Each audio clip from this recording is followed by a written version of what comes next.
Chelsea versus Burnley, the things we learned from this match, because there's quite a few things that we have to unravel from this match. Now, obviously, Chelsea did win this game 2-0, calm, cool, and collective, but it was a big grind, especially early on in this match. Now, it's always hard to go to Turf Moor and try to win against Burnley. We've clearly seen them be a hard team to beat at home, especially how well they were defensively last year in the championship.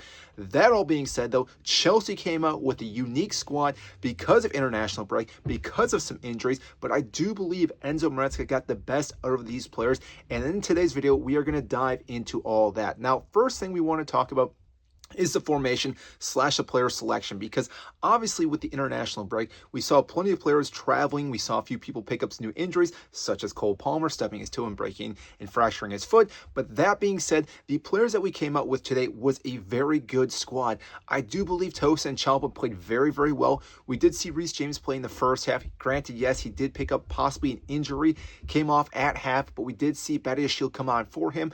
Cucurella obviously played well, but the big talking point is Santos, with him starting today, because what this really allowed us to do is give Moise Caicedo some time to actually rest, because we've been heavily reliant on Moise Caicedo in our midfield. Having Santos step up and play very, very well shows us that we can actually rest him throughout different matches depending on who we're playing, and this was a great game to show his confidence, his ability, and he definitely was able to do that. He really did dictate that midfield, helped us out, and really did stop Burnley doing anything in that midfield itself. And like I said, I do think he could be the man of the match in this match. I don't know who they actually selected, because we're just making this video after the game just got done here, but I do think he should throw his hat into the ring because he was that good this game.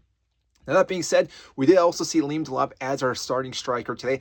I do actually think he played very, very well today, despite not scoring a goal here.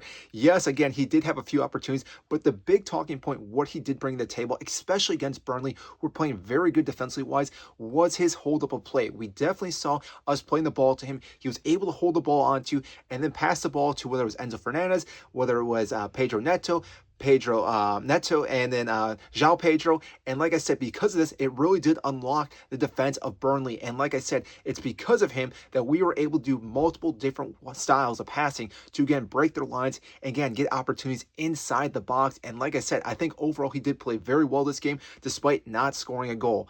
And lastly, we do need to talk about our wingers. We need to talk about Neto. We need to talk about Gittins, because both of these guys, I do believe, have been playing very well.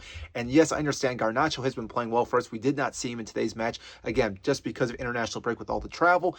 But Gittins really did step up today, picked up the assist, and was very vital on that left wing, as Neto being very vital on their right wing, because they connected Jamie Gittins with the cross in, Neto with the diving header, and Neto had multiple opportunities to, again, score a goal, had another shot off the post. But like I said, Burnley just didn't know what to do with the pace that these two players brought out on the wings. And I do think, like I said, with the rotation that we brought into this match, Burnley just didn't know what to do, because we could have gone with different options on the wings. We could have went with Esteval, sorry, and we didn't go with him.